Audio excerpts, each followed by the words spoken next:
So, we're continuing with our discussion of diffraction with Diffraction 2, Fringe Science. And here we're looking at the individual fringes that you'll see when you form your interference pattern. And we're going to break out to talking about the intensity of those said fringes. We're not talking about the fringes on Roy Rogers' shirt here. So, when we talk about the diffraction of light, what we're really talking about, as we said before, is the interference pattern. We can have constructive interference, which will give us bright bands. We'll have a bright central band with further bands either side. In between those bright bands, we'll have dark bands of destructive interference, where our waves are interacting and giving us constructive or destructive interference cases. If we use white light in our double slit diffraction pattern, what we will see for each of our light bands will be different colors. If we're to use monochromatic light, such as just simply green light or red light, we will see specific bands of diminishing intensity as they go outwards to successive orders, but they should all be the same color. The position of our constructive and destructive bands in each case, if we're looking at white light, will depend on the wavelength of the light that we're looking at. So just as a reminder, here's our situation again. Here's our slit here with a certain width, which can be a number of different symbols. Either A, D, or W are used interchangeably for the width of a slit. In this case, we're looking at light coming in and hitting this slit, and the light is then diffracted around. We will have some angle here, which is symmetric with this angle here. Some of the light will come through the center and form our central bright band. Here we'll have successive bright bands of different orders, m equals 1, 2, blah, blah, blah, blah, blah. And we will have our dark bands here.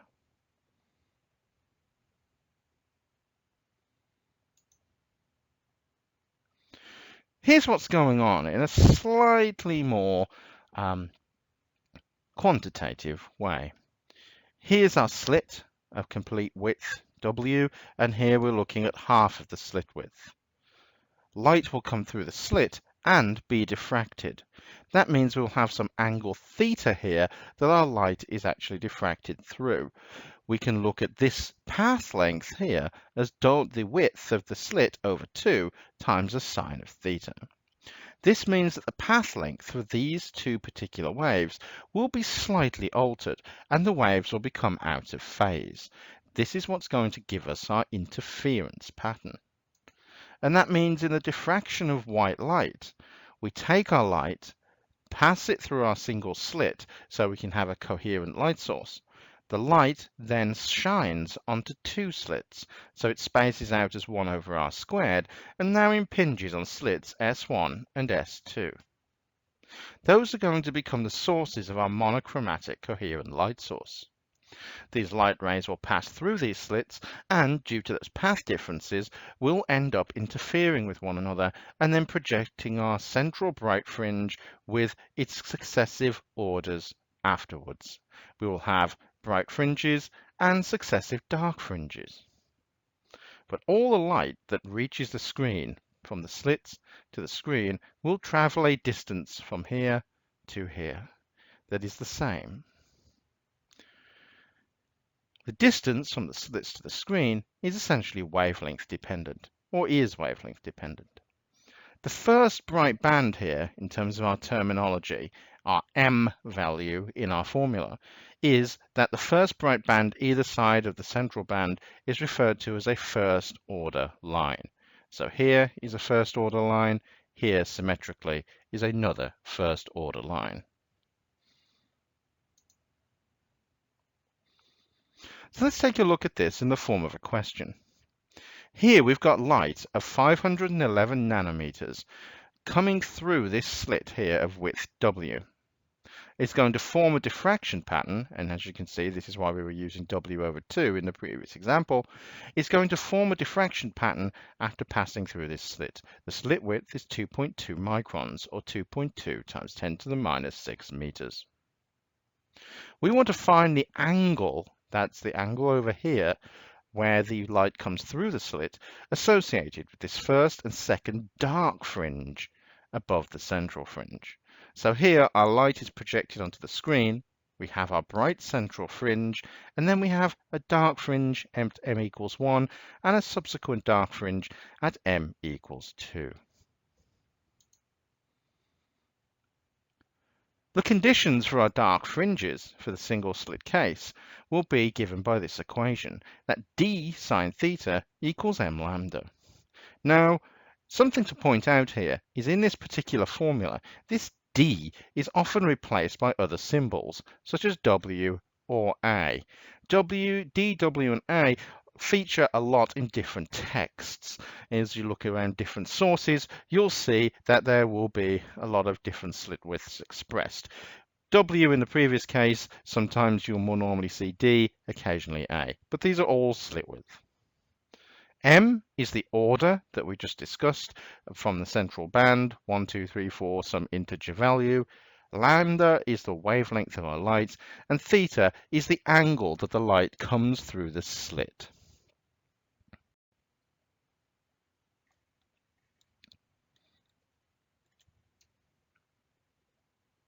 So, our question was to find the angle associated with the first and second dark fringe above our central fringe. So we're going to use orders m equals 1 and m equals 2 for the dark fringes. And we'll see that we're using w here, sine theta, is equal to m times lambda, the wavelength of the light. So here theta will be inverse sine of m lambda over the width, which will equal the inverse sine of the first order times our 511 times 10 to the minus 9 meter light. This is 511 nanometers, divided by our 2.2 micron, or 2.2 times 10 to the minus 6 meters slit width. Taking the inverse sine of this will give us an angle of 13.4 degrees. Doing this again, but now with m equals 2, we can say that theta is again inverse sine of m lambda over w, giving us now the exact same equation, but now with m equals 2 times 511 nanometers over our 2.6 microns to give us 27.7, or about 28 degrees. And that'll show us an angle difference here for the m equals 1 and m equals 2 fringes. Let's take a look at another example. In a single slit experiment here, light passes through the slit and forms a diffraction pattern on our screen that's 2.54 meters away. If lambda is 6.55 nanometers, or 6.55 times 10 to the minus 9 meters, and the slit width is 4.4 times 10 to the minus 5 meters, we want to find the linear distance, the distance on the screen from the center of the first dark fringe. So now we're looking for, again, the distance from here to here, a linear distance rather than an angle. So first we have to solve for theta for our first dark fringe at m equals 1. Using the same methodology, theta here will be the inverse sine of m lambda over w yet again, giving us the inverse sine here, first order, times our 655 nanometers over our slit width. This will give us 0.851 degrees, which isn't a lot. Now we can look at this as a trig problem. Y, the separation distance here in terms of a linear distance, will be the length times the tan of theta. L here being the distance from the slit to the screen. So Y here is L tan theta, or 2.54 times tan of 0.851 degrees, which becomes about 3.7 times 10 to the minus 2, or round about 4 centimeters. So this is where the physics is employed in terms of finding theta. Here we're looking at a simple trig problem for a nice 90-degree triangle. So we can use y equals tan theta to find a linear separation as opposed to an angular separation. So always be careful as to what a question is asking for. Does it want you to find an angular or linear separation of your particular orders? So that was a single slit diffraction system. What happens if we have more than one? If we're looking at the interference of multiple beams? Well, what we can end up with is a series of different colors. We can end up with red light, blue light, or if we take white light, here we can actually see that we'll end up with a whole spectrum of different colors and interference patterns that are going to come from our different wavelengths of light.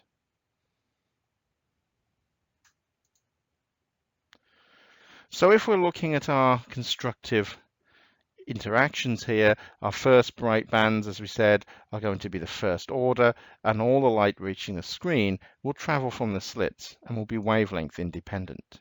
This is still true. So now we have our two slits,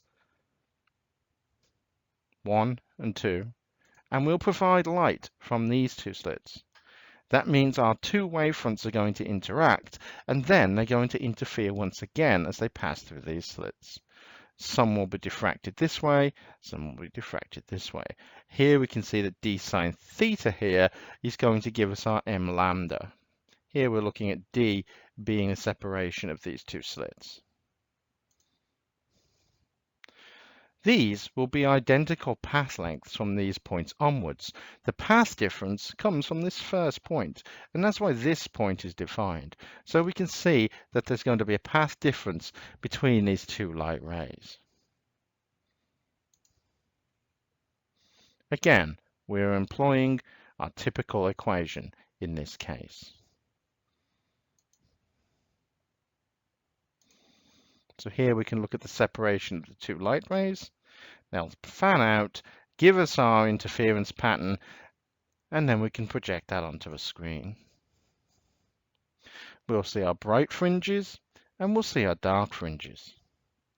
In this particular case, our central bright fringe will be labeled m equals 0. So this is the order 0 fringe.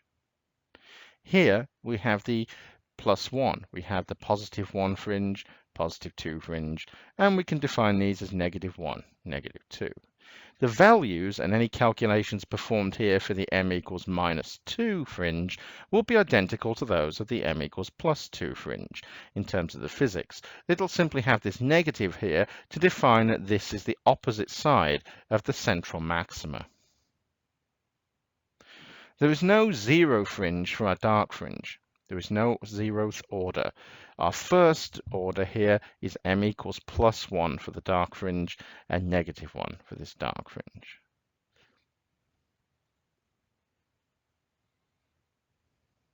So as you can also see from our previous equations that we discussed in the last section, we will have our typical equation that delta L will be lambda over 2, so a factor of half a wavelength for our destructive interference and whole integer values for our constructive. So here delta L will be negative lambda, positive lambda. Here in the dark fringes we'll be seeing lambda over 2, 1/2 lambda, negative 1/2 lambda.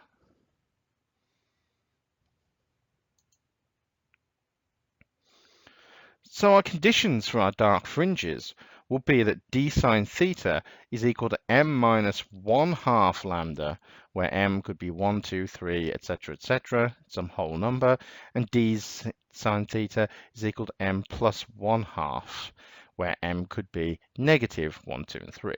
These are the fringes below the first maxima, and these are the fringes above that central bright fringe. And of course, as we saw in the previous equation, our linear distance between those successive dark and light fringes, dark fringes will be y is equal to L tan theta. Tan theta here being y over L. So usually, as we discussed in the previous problem, finding the linear separation or the angular separation is the task. So let's take a look at another example.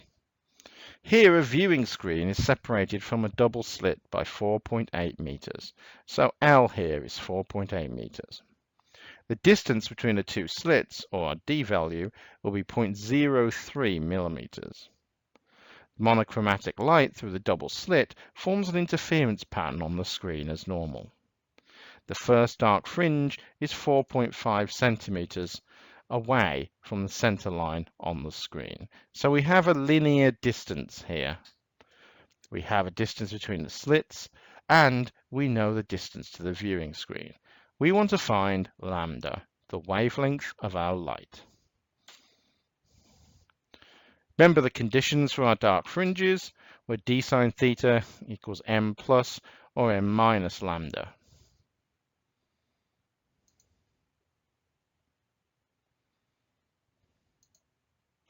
So we can say that the wavelength of the light here is going to be the y distance, this is the linear distance to the dark fringe, times d over our m plus 1/2 times L. Substituting in, we'll have 4.5 times 10 to the minus 2, which is the distance to the first dark fringe in terms of y. We'll have our separation between the slits of d. Then we'll have m plus 1/2, where we're looking at the 0th order here, times 4.8 meters. This will give us 5.6 times 10 to the minus 7 meters, or 562 nanometers. So we can use this formula to calculate anything we want. We can find wavelength, we can find lengths, we can find slit separations. The only other thing we really want to discuss here is the intensities. How bright will a single fringe be? And for single slits, here of width A, separation D, our intensity pattern will vary by angle and phase from the center. So here, our intensity varying by angle theta will be I times whatever order, I of what the intensity of whatever order, times sine of alpha over alpha, where this is going to be an angle made by the ray. And this is squared. Alpha here is 1/2 of phi, which is our phase constant. So alpha is 1/2 phi, which is equal to pi a, taking into account the phase of the system, over lambda times sine theta.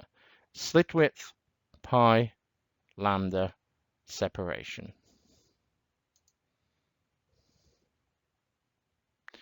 So our intensity maxima will occur at alpha is equal to m pi for m being some integer value. We can sub in here alpha's 1/2 phi, which is pi a over lambda sine theta, which will give us this in terms of m pi is equal to pi a over lambda sine theta, or if you can see what's going on here, this will give us back our a sine theta equals m lambda.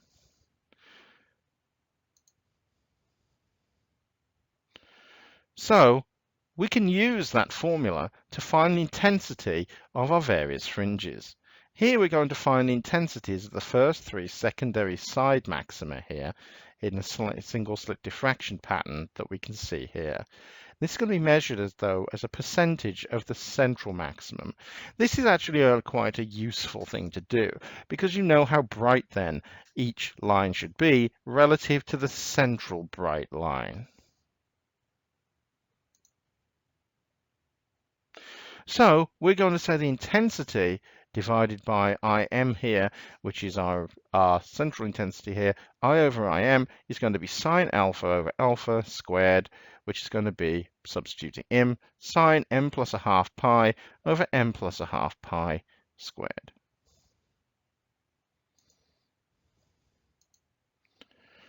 Subbing in, this will be 1 plus 1/2 over 1 plus 1/2, which will give us essentially sine 1.5 pi over 1.5 pi squared. That'll give us 4.5 times 10 to the minus 2. This is already relative intensity from the central maximum to the I equals 1 order. So here we see this will be about 4.5%. For m equals 2 and m equals 3, you essentially repeat the same thing again, but now you can put in here your 2 and 3 values. That means what we'll see is we'll see a successive darkening, and you can see this from the image itself. Each fringe that is produced is slightly darker than the one before it. So here's our bright central fringe, and here's a slightly dimmer, slightly dimmer, slightly dimmer. So our intensity reduces. And as you can see, for the m equals 2 case, we're looking at an intensity of 1.6% of the original central intensity and 0.83% by the time we reach the m equals 3 order.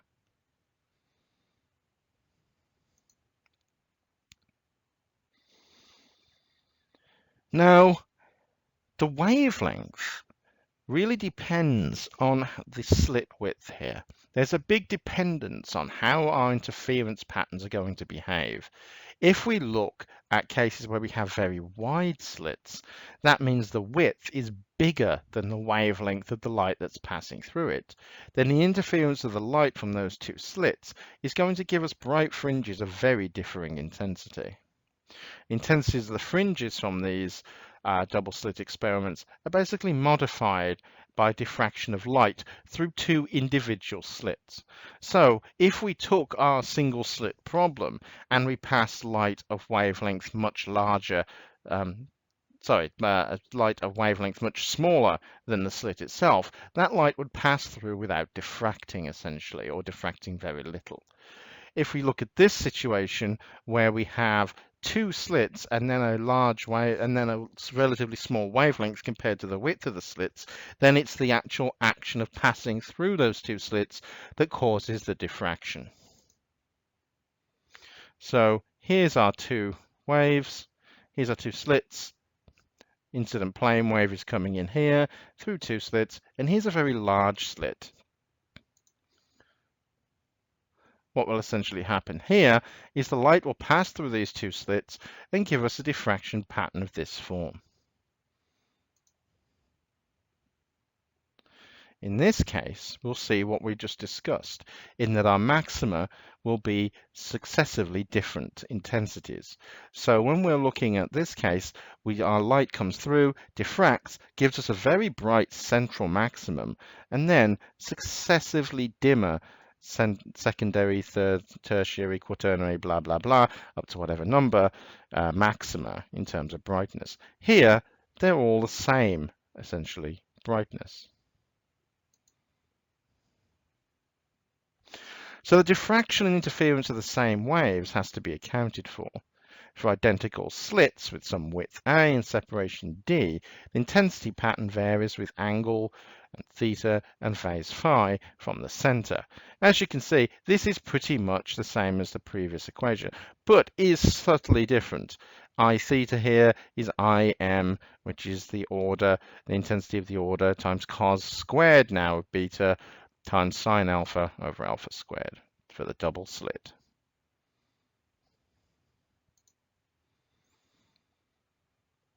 So this is what you would expect to see in these experiments. You would see this kind of ramping down of the successive maxima, and each of these envelopes would contain smaller maxima within them. You can see here's our orders, 0, 1, 2, 3, 4, 5, 6, 7, 8. This sort of Gaussian curve that's encompassing these maxima and minima is usually referred to as a diffraction envelope. So let's look at a question. In a double slit experiment, wavelength of light from the source being 405 nanometers, the separation of two slits being 19.44 millimeters. The slit widths are about 4 millimeters. So the slit widths here are on the order of the separation almost. If we include interference of light from the two slits and we include diffraction, how many bright interference fringes are we going to get within our central peak? So here's our central peak. How many fringes would we expect to see inside that peak? Well, the limits of the central peak are really the first minima in the diffraction pattern due to either slit. So the angular location here will be A sine theta equals lambda. The double slit interference pattern that we saw before can be d sine theta equals m2 lambda here, which are m2 essentially is going to be 0, 1, 2, blah, blah, blah. So we locate the first diffraction minimum from the double slit by dividing equation 1 by equation 2. That's essentially going to give us a value of about 4.8.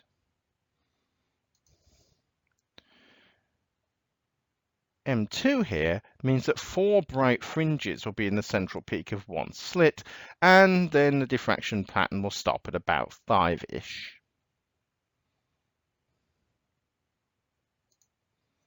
So the central diffraction pattern essentially has a bright central fringe at M2 equals 0, with 4 bright fringes up to 4 on either side.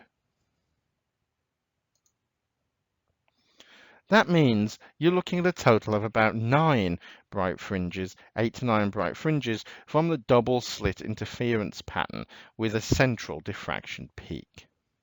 So you're looking at about 5 either side, or at least 4 either side. So I would say you've got 1 central and then you've got 4 either side of your central peak to give you 8 plus 1 being the central peak. And that's the pattern you would expect to see.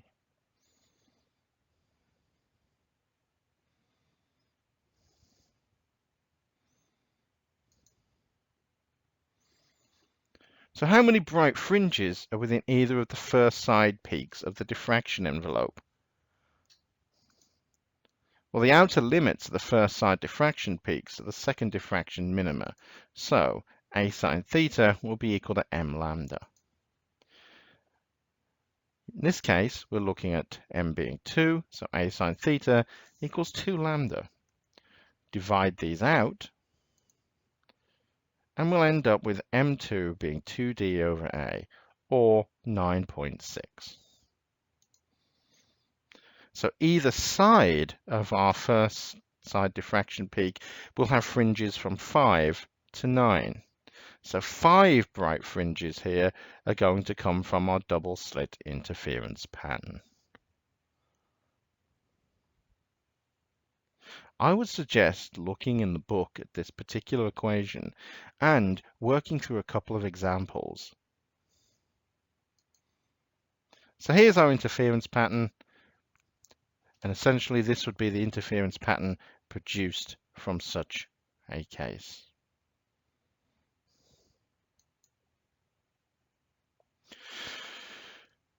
So that's how diffraction works and how our interference patterns are really interacting. When we're looking at these particular interactions, what is usually used in a lab is a diffraction grating. And a diffraction grating is usually a piece of glass or film here which has a large number of equally spaced parallel slits. And these are a very large number of slits. Commonly, you can see about 10,000 lines or 10,000 slits every centimeter. And any system that uses precise wavelength measurements, if you're dealing with spectrometers, especially in the astronomical field, will use a diffraction grating to break up light and look at the interference pattern.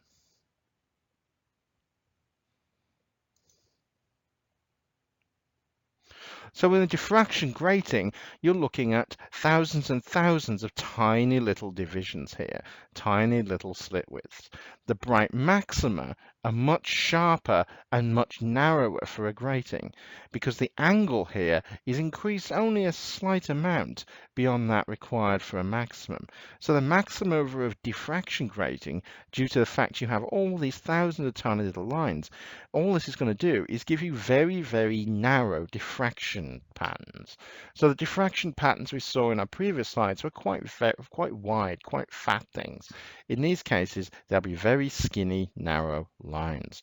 The more slits there are in a grating, the sharper the peaks, the sharper your maxima and minima will be.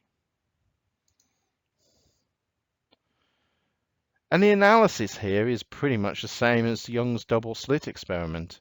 Here we have our angular difference coming as the light comes through our grating, and this will break up our light. It will send it at two different directions, theta here, and will give us our essentially our maxima and our minima. So here's our m equals 0, here's our first order, essentially our central order, first order, second order, and everything in between. This will give, for something like a diffraction grating, very, very well-defined bright and dark lines. So for a diffraction grating, the principal maxima, as we've talked about before, will be at sine theta is m lambda over d, where m is our typical order pattern. So if we shine white light through our grating, what we're going to see is essentially two things happen. One, we'll see our maximum minima pattern that we see from typical diffraction, but we'll also see light split up by its component wavelengths. So white light comes through our diffraction grating and gives us essentially a white central maxima. Light either side of the white maxima here will show different colors. So here m equals 1 is composed of very well-defined red, yellow, and blue light. M equals -1, again, blue, yellow, red. As we go further out, we can see that m equals 2 is showing the same light pattern here of blue, yellow, and red, but it's also got green mixed into it. The light's becoming progressively smeared out as we look at greater diffraction angles. As we go to the greater diffraction angles, we'll see a greater array of colors due to our increased interference. What we'll see is a whole spectrum here, split up with our dark fringes in between. So the spectrum of colors is spread for all the other orders over an angular width. So what we're seeing is something very much like a prism when we talked about the diffraction through a prism and we talked about refraction, but we're also seeing this interference pattern in terms of minima, in terms of maxima.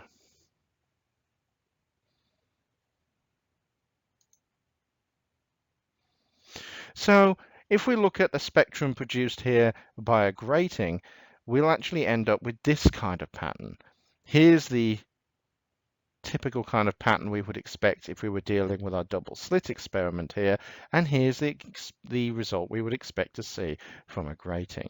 So here's our very, very fine slits here in terms of m equals 0, 400, 700 nanometers, split up from if we shined light, essentially white light straight in here, we would end up with our spectra produced by our grating to be a couple of wavelengths, 400 and 700 nanometers here, and we can see our maxima and our minima either side here.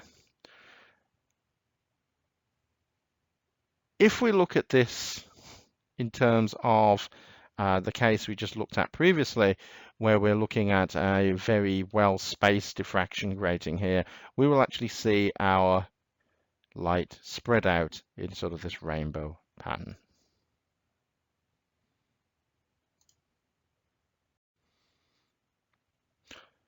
So if we actually conduct a diffraction grating experiment, and here we produce a spectrum just from two wavelengths of light, if 400 and 700 nanometer light is incident in our diffraction grating, what we will see here is a bright central fringe, and then either side we will see those component wavelengths split up.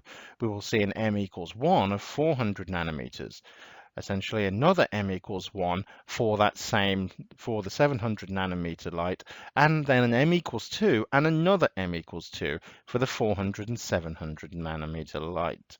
So the light will pass through the slit. We will end up with a large constructive interference pattern at the center, and then we'll end up with subsequent individual orders for the two wavelengths, for the components of the 400 and 700. So m equals 1 at 400, m equals 1 at 700, m equals 2 at 400, 700, etc., etc., etc. If we just use white light and we pass that through our diffraction grating, in the same way, what we'll see is one white interference fringe at the center, one very white maxima. M equals 1 either side here, -1 and +1 respectively, will show us our interference pattern essentially, will show us our entire rainbow, our entire spectrum. So the M equals 2 pattern now will show a very similar thing, apart from now we'll see successively more colors. This will be fainter and more smeared out for the M equals 2, M equals 3, M equals 4 cases.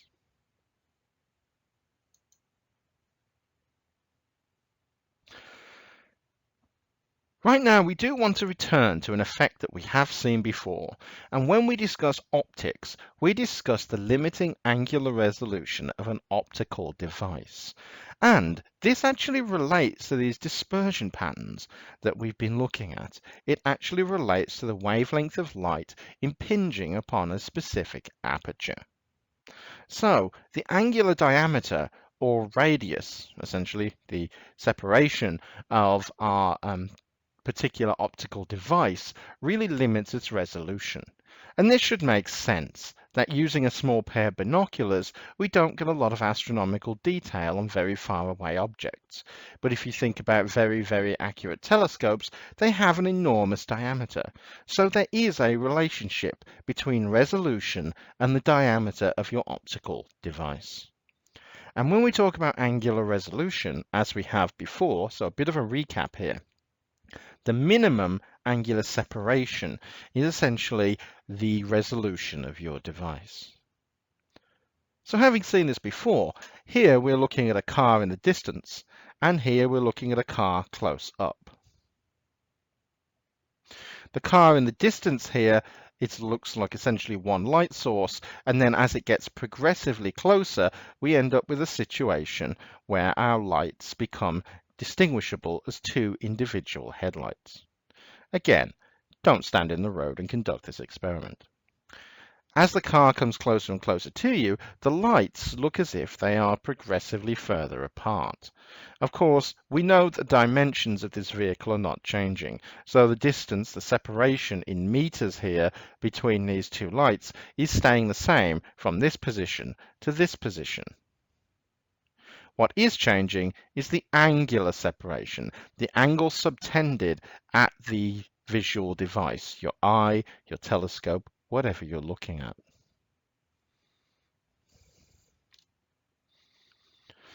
So this is the typical thing where if we look at, say, rail tracks here, as we look into the distance, we see the two of them come together.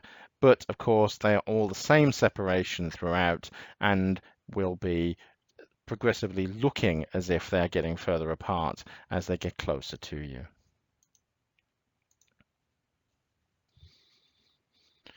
So double stars with a telescope are a really good way to test this, as we've said, in that a low resolution system essentially looks like one object. As you increase the resolution, you can suddenly see this as two objects, or these two sort of connected ovoids. Continue to increase the resolution, and eventually you'll see two distinct objects. So greater angular resolution really tells you how you can differentiate between two very fine objects. And what we're actually seeing, because you might be saying, well, Dr. Horn, you incredibly talented polymath, we've seen this before. Yes, we have, but we didn't discuss it in terms of the maxima that's produced by our light. So here, if we're looking at a light source, we can actually look at how the light wave is varying here in terms of a diffraction pattern. Here's an unresolved object, and we can see quite a wide pattern here. This is actually two objects that are very, very close together as per the double star that we looked at. For an unresolved, for these two sources being unresolved, we see essentially one maxima with our minima and side orders. As we start to resolve these two objects, we can now see that we have two distinct peaks here. As we continue to increase our resolution, those peaks become progressively more separated and progressively more pronounced. This separation, essentially, is what we're measuring when we're looking at our angular resolution. We're really looking at the distance from our peak to its first minimum. So we can say that the first minimum produced by light through our slit is sine theta is lambda over A, where A essentially is our slit width. This can also be combined with what we've seen before, Rayleigh's criterion for our circular aperture. And this is what we talked about with telescopes and binoculars. Two objects can be seen as separate if their angular separation is greater than some minimum angle. So here, the minimum angle theta min becomes 1.22 lambda over d, where d is essentially the diameter of the device, the total aperture. So how far across is your telescope? How far across are your binoculars? So really, we're looking at a diffraction pattern through our lens. Here's our lens, here's our two objects, essentially O and O prime, separated by some distance s, and we'll see an angle theta subtended between them. That angle theta is what we really care about. So here theta is going to give us two specific peaks by the time it's been refracted by our lens and arrives at our optical device. So our intensity essentially will be measured by 1.22 lambda over d here. So this is the size of our central intensity maximum in terms of the linear distance here, well, in terms of theta. And that is why for telescopes, as I've said before, we need to have very large apertures. The resolution between two objects, the ability to distinguish two objects theta min, really comes from a function of the diameter of your optical device. Of course, as said before, doesn't really work so well in snow. But Keck is one of those systems, as I just showed, which has an adaptive optics system. So essentially, you can look at an object with and without adaptive optics, which combines the signal from two separate telescopes, and it'll give you an image like this without, and then essentially you can increase your resolution, and you can see that this is actually one object, not two. If we increase our resolution here, this looks like one object, but with increased resolution, we can actually see it's three. So we would see three successive maxima for this object. Again, here we have one object separated into two. And a typical example is to calculate the angular resolution of any system, any optical system. And we did this previously for something like the Hubble Space Telescope. But let's look at the angular resolution. What's the minimum separation of an object that you can actually determine using your eye? And of course, this is a theoretical maximum resolution of the human eye. Every human eye is slightly different. Not just that, but there's also other effects that do come into this in terms of individual variation and atmospheric effects. But for a theoretical angular resolution, the pupil diameter of the human eye is 3 to 4 millimeters during the day and about 5 to 9 as it dilates during the night. The optimal sensitivity for the human eye is around 0.55 microns, so 0.5 times 10 to the minus 6 meters. Let's pull out our equation, 1.22 lambda over d in radians. This will give us 1.22, 0.55 times 10 to the minus 6 over 3 times 10 to the minus 3. This will give us a value of about 2.24 times 10 to the minus 4 radians, or 0.0128 degrees.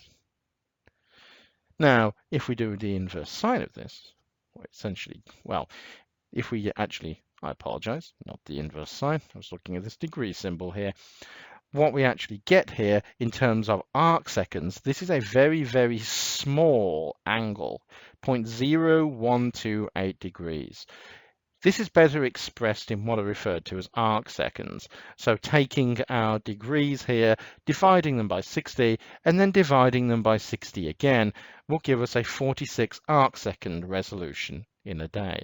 So you should be able to distinguish some kind of resolution here of about 2.2 times 10 to the minus 4 radians, or 0.0128 degrees.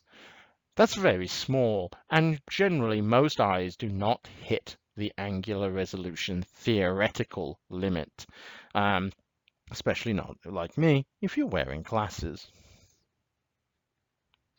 And of course, we've seen a very similar example before, that not only can we determine an angular resolution, but we can also say determine the linear separation between objects. And this is very, very similar to the situation of finding the linear separation of our maxima in a spectrum. So here we've got the asteroid Ida, and it's being orbited by Dactyl, which is essentially a smaller asteroid here. If the separation between these two bodies is 2.5 kilometers, what's the maximum distance at which Hubble can resolve them at a wavelength of 550 nanometers? So this is the asteroid Ida and its little asteroid moon going around. The separation here, the separation between these two bodies is 2.5 kilometers. How far away do they have to be before we can resolve them at this wavelength? And we've seen this calculation previously. So using theta is 1.22 lambda over d, substitute in, here's our lambda, here's the separation essentially, this is our d value, this is the diameter of our particular optical device. So the telescope is about 2.4 meters across. This will give us 2.8 times 10 to the minus 7 radians. Now, tan theta is y over L, or L, the distance to the object, becomes y over tan theta. L then, if we calculate this through, becomes y, 2.5 kilometers here, times tan of 2.8 times 10 to the minus 7 radians, which will give us 8.9 times 10 to the 9. So, unfortunately, Hubble cannot see Ida.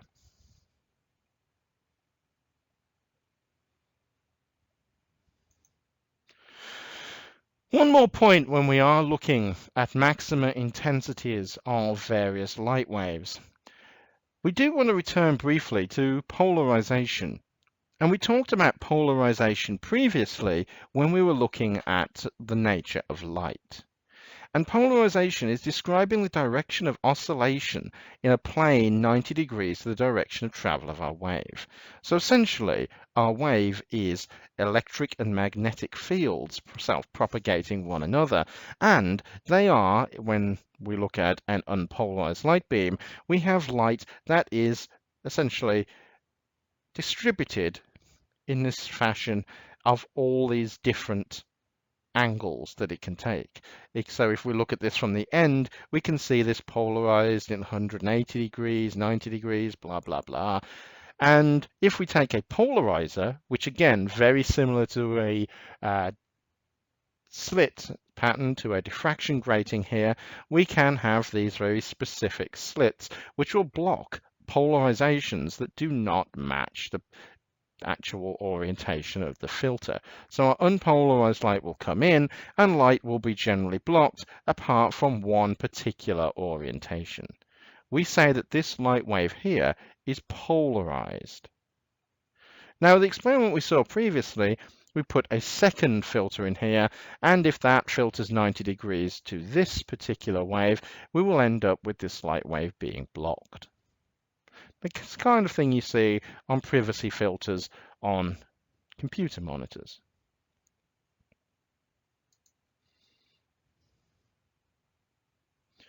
So we can see that effect using polarizers, or here again we can see this effect from reflected light, that if light reflects off of a surface it will end up with a polarized nature. So here a light wave comes in, a portion is transmitted and refracted, and a portion is reflected. So there's our light wave when we're talking about this in terms of polarization. Here's our light wave with its E and B values here, with E and B waves traveling 90 degrees to one another. And if we look at our light from the end, essentially looking at the light wave from behind, some of the light waves will have this orientation downwards in the XY axis here, or some of them will have this kind of orientation. Any number from value of sort of 0 to 2 pi or 0 to 360. Now, as we pass it through, say, a vertically polarized filter, all of these orientations will be blocked, leaving us with simply polarized light in the y-axis here.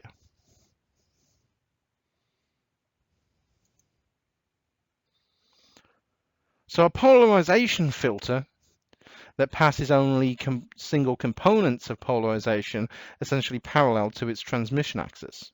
It's very similar to the intensity of our double slit. And that means the intensity of our plane polarized wave will be the original intensity times cos squared theta.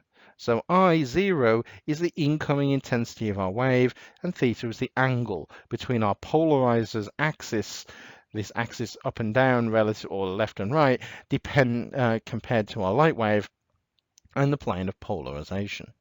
And this is going to have some unusual effects. In an unpolarized light, will pass through a polarizer, and one component is eliminated in one particular polarizer. So half the light is eliminated, so the intensity of the light is reduced by half. So I here, if we take our light and it's polarized in two directions, this way in the y-axis and this way in the x-axis, as it passes through this polarizer, we will reduce its intensity by a factor of a half. So light is coming in at I0, some incident intensity. It'll hit the polarizer, and as it passes through, will go to half of its original intensity.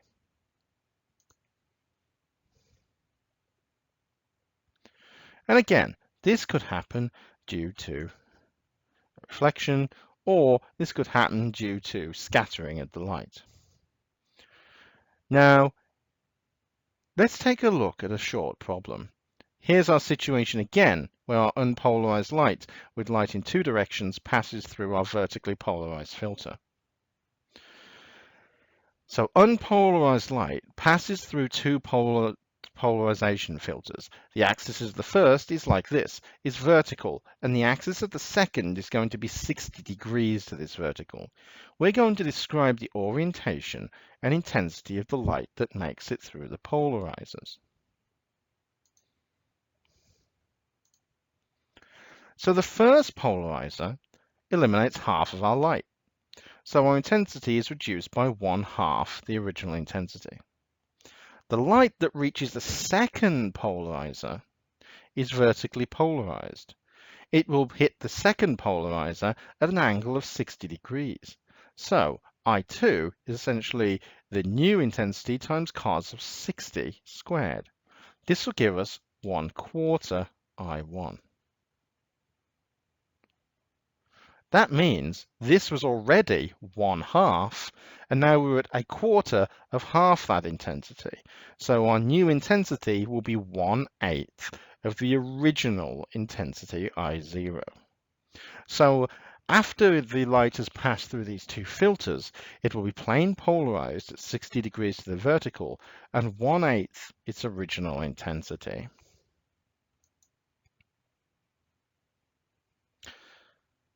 So what happens if we take three filters? Here, unpolarized light falls on two crossed polarizing filters. One is at 45 degrees, one is vertical. Another is then horizontal. Now, we know when we put a horizontal and a vertical polarizing filter together, we end up with all of our light being blocked. What will happen in this case?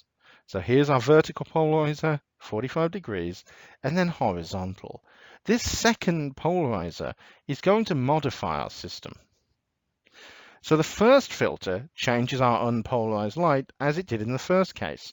So our new intensity is 1/2 the original intensity. The second polarizer reduces the intensity once more by saying I2 is now I1 cos 45 squared, which will give us 1/2 I1. So our total intensity now, after we've passed through polarizer 2 at 45 degrees, is 1/4 of the original intensity. That 1/4 of the original intensity now hits the horizontal polarizer, but it's now not oriented up and down as it was here, it's oriented at a 45-degree angle.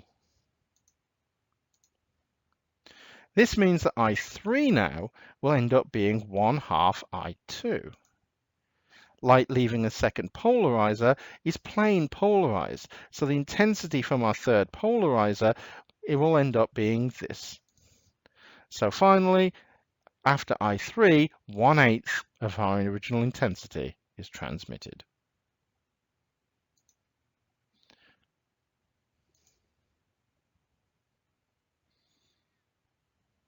If we only use two polarizers, our final intensity would be 0.